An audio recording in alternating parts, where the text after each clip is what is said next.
Hey everyone, welcome back. We're doing a deep dive today into a world you've probably experienced yourself. The kind of high-pressure world of sales meetings. We're going to uncover some must-know business English vocabulary and analyze, like, real-world team dynamics. Get ready for some aha moments. It's really interesting because with this scenario, we can take apart not just the language, but how it shows the team's mindset and the leadership at play. Yeah, it's like you can really feel the energy, right? Mm. The team's all crammed in this tense meeting, super stressed to increase those sales numbers. Yeah, it's something so many of us have dealt with, right? Like deadlines are approaching, targets got to be hit. It's almost like a universal language of stress in business. Totally. And in the middle of all this tension, they're brainstorming ideas. One phrase I kept hearing was drive sales. Sounds basic, but how they use it has real nuance.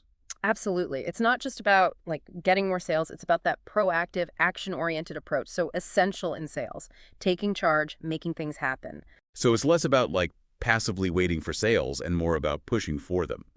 I like that. And then there was this whole back and forth about whether they should match the competitors. Which, shows the constant pressure to stay on top of things in a competitive market. Always got to be aware of what your rivals are doing, adapting accordingly, like a strategic dance. For sure.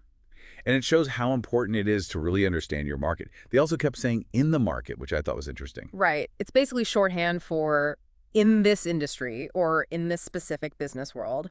Concise, gets the point across fast. Gotta love efficiency. Okay, now here's where things got, like, dramatic. Someone suggests lowering the price, and the boss just shuts it down. Flat out says, it'll never fly. Ouch. Classic way to say an idea's dead in the water. It's colorful, but not very motivating, is it? Definitely not inspiring leadership. Makes me think of a boss I used to have. Complete opposite. She was all about positive feedback and making a supportive atmosphere. Perfect example of how different leaders can impact team dynamics, right? Negative, dismissive behavior can crush creativity. Encouraging leaders bring out people's potential. So true. Speaking of potential, they eventually land on this idea for a 2-for-1 promotion. Tried and true. Giving that extra incentive can really bump up sales volume. Of course, it all comes down to how well they execute it. And with the boss's attitude, I wasn't feeling too optimistic. Shows how crucial leadership is, not just for morale, but for, actual results. Exactly. It's not just about giving orders, it's about making an environment where the team can really thrive and reach those goals. Okay, so far we've got some great vocab and a look at these real-world dynamics. What stood out to me was how the native speakers just sounded so natural and confident. That's something our listeners are going for too, right? Absolutely. Fluency and confidence, they go hand in hand. When you're comfortable with the language, it shows in how you communicate. Like when the boss said, he'll be here any minute, instead of that stiff, he will arrive soon. So much smoother, right? Totally. It gives this feeling of ease and familiarity with the language, which makes you more believable. And I loved how someone responded to an idea with, it sounds like something we should consider, instead of just, we should think about this. Way more thoughtful and professional. Little things like that can make such a difference, makes the conversation better, and shows you really get the nuances of business English. Oh, and remember when the boss actually liked an idea? He was like, that's a brilliant idea. He's just agreeing, but with so much more emphasis. It shows real excitement, which can be super motivating for a team. Okay, we've covered essential vocabulary, fluency tips, and even a peek into leadership styles. That's a lot. Before we go on, what really stuck with you? Any surprises? Did any of this remind you of your own work experiences? Welcome back. Let's dig a little deeper into how language was used in that sales meeting and how it affected the team. One thing that really struck me was how the boss's negativity, it just kind of created a downward spiral. Like his dismissive tone actually stopped people from sharing their ideas. You're right. It shows how much power language has to influence, not just how individuals see things, but the whole team atmosphere. When a leader uses negative language all the time, it can create this culture of fear and totally kill creativity. Yeah. It's like they were afraid to suggest anything. So different from that awesome manager I was talking about before. She was all about encouraging people and fostering psychological safety on the team. Exactly. When people feel safe to speak up without being judged, they're more likely to share those great ideas they have. That feeling of belonging, of being part of the team, it's crucial for a team to work well. So how can our listeners use this for their own business English and leadership goals? It really shows how important it is to think about not only what you're saying, but how you say it. Tone of voice, what words you use, the whole emotional impact, it all matters. So instead of saying, that's a terrible idea, which, immediately shuts down the conversation, you could say, I appreciate you sharing your thoughts. Let's look at some other options. Exactly. It's about giving feedback in a way that keeps the conversation going and encourages people to work together. And being a good listener, really trying to get where other people are coming from and making sure everyone feels heard and respected. Absolutely.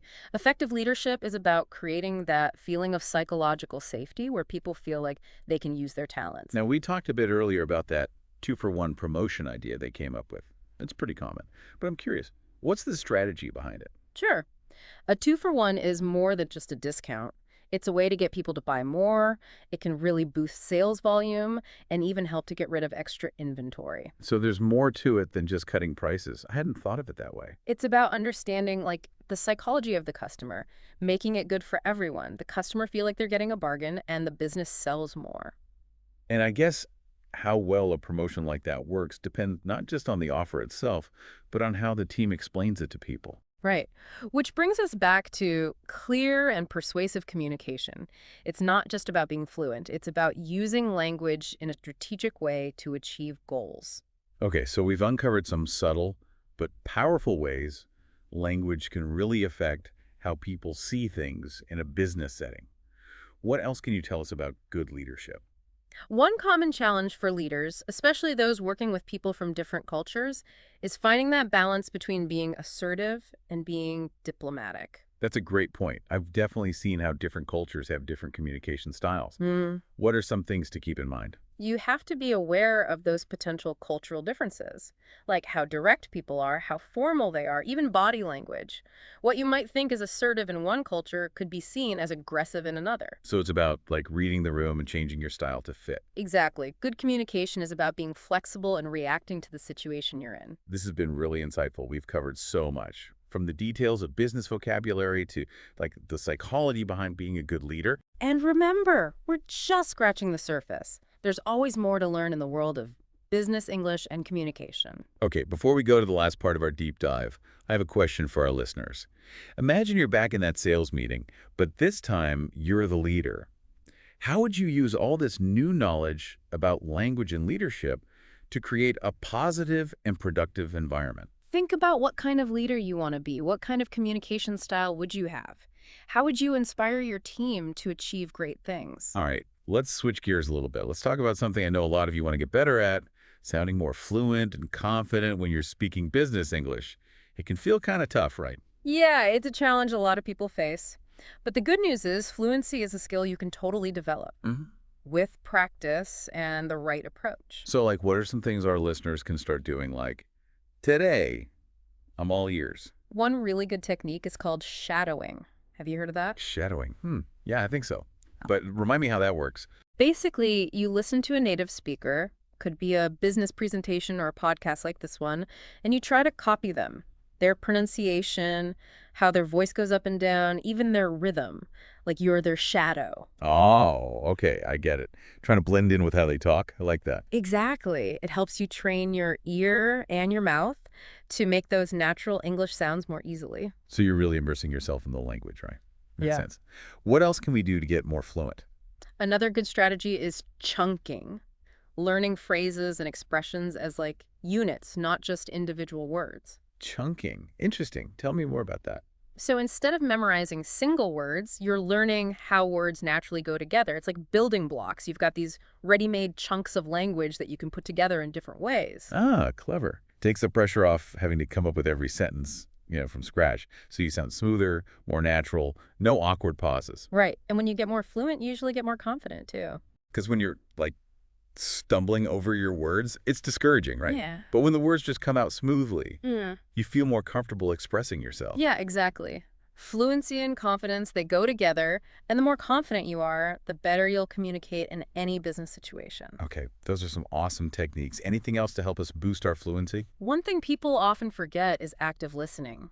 It's not just about talking, it's about really absorbing the language. So you mean really paying attention to how other people talk, like how they pronounce things, the expressions they use. Right. When you're fully engaged in a conversation, you're naturally picking up new words, phrases, all those subtle things that make you more fluent. It's like you're learning passively while actively participating. I love it. And remember, being consistent is key. Even spending a few minutes each day practicing can make a big difference over time. So we've got shadowing, chunking, and active listening. A powerful combo for becoming more fluent and confident. I'm feeling inspired to up my game. That's what we like to hear. And remember, the more fluent you become, the more fun and rewarding it is to actually use business English. It opens doors, No. helps you build connections and reach your goals. And that's what this deep dive is all about, giving you the tools to succeed in the business world. Now, as we wrap up, think back to that sales meeting we talked about. But this time, you're leading the team. You've got all this new knowledge about language and leadership.